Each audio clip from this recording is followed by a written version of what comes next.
both the surface and the interior of the Earth are constantly in motion. And there's a lot we still don't understand, I'm told, about why exactly they're in motion the way they are. But the thing you have to realize is, okay, a planet like ours was formed around what's called a second-generation star. The material of our star system is not the first material in the universe. It's not just hydrogen and helium that synthesize carbon and oxygen. The stuff that our solar system was made from was the remnants of a supernova explosion sometime in the past that generated heavy metals, including all of the radioactive series. So uranium, potassium-40, thorium. And when the metal planets around the center in such a solar system form, they still have radioactivity in them. So you have all the collisions, you have all the accretion that create the planet. That's hot, it's molten.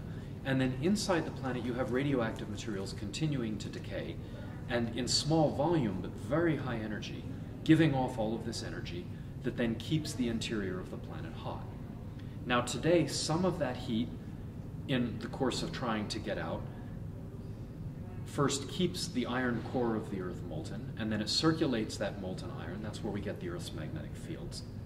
But then also in trying to get out, it causes the lower liquid parts and the upper plastic parts of the mantle to circulate, because with circulation you can bring the heat out faster than you can by just letting it leak out.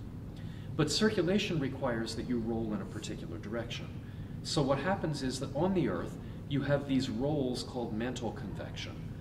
And the continents are like little lightweight crusts that live on top of this. And when the rolls go one way, the continents move apart. When they roll the other way, the continents come back together and collide.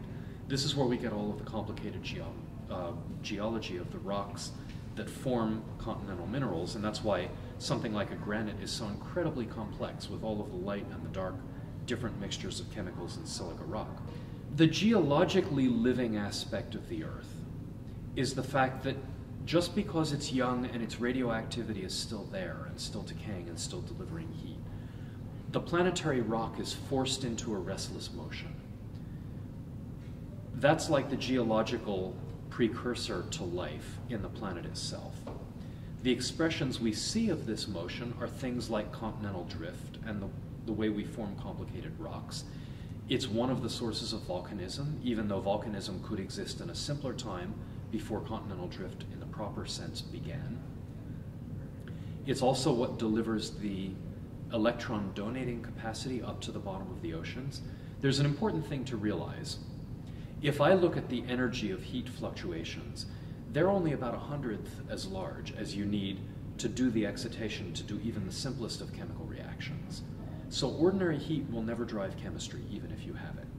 In order to do chemistry, you need a concentrating mechanism that will put large packages of energy into single reactions or single bonds that can then be exchanged. What plate tectonics is doing is taking the diffuse energy of heat from radioactive decay and the weak force of gravity, and it's turning that into a concentrating mechanism that moves your electrons in mass away from something that they can be given back to, and then when they're given back, this gives you the particular chemistry. Within the last couple years, I think the geologists have finally come to consensus that plate tectonics only started about 3 billion years ago.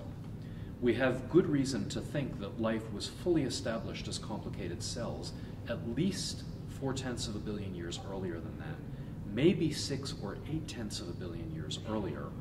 But in that intervening time, we didn't have the full complexity of modern plate tectonics with subduction and so forth. So whatever the vents were on the early Earth, they're not the same as the vents we have today. Now we know that continental crust was forming 4 billion years ago.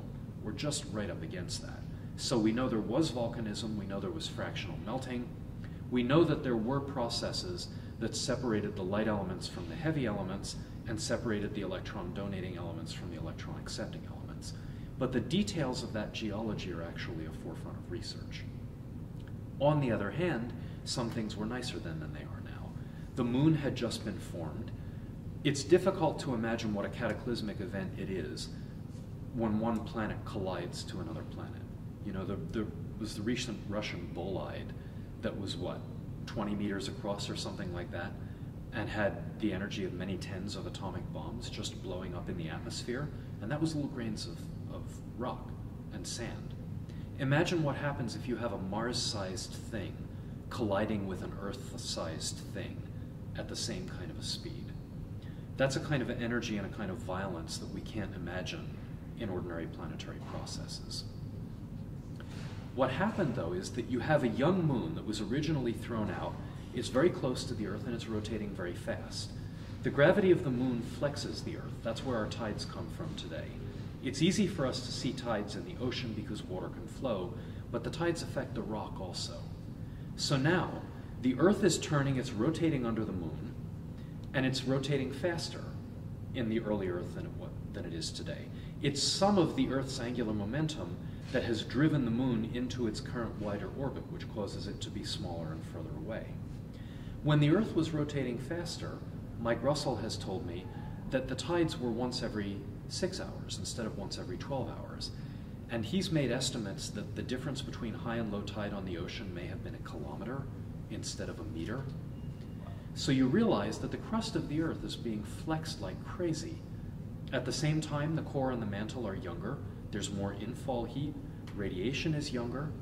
So the molten region probably goes out further, and the mantle is probably more plastic, and the crust is probably thinner, at the same time as it's being cracked continuously. So the opportunities to bring heat near the surface and to create cracks in the rock that the ocean can flow through may have created a much richer rock-ocean reactor than the more limited kinds that we see at spreading centers in the ocean today.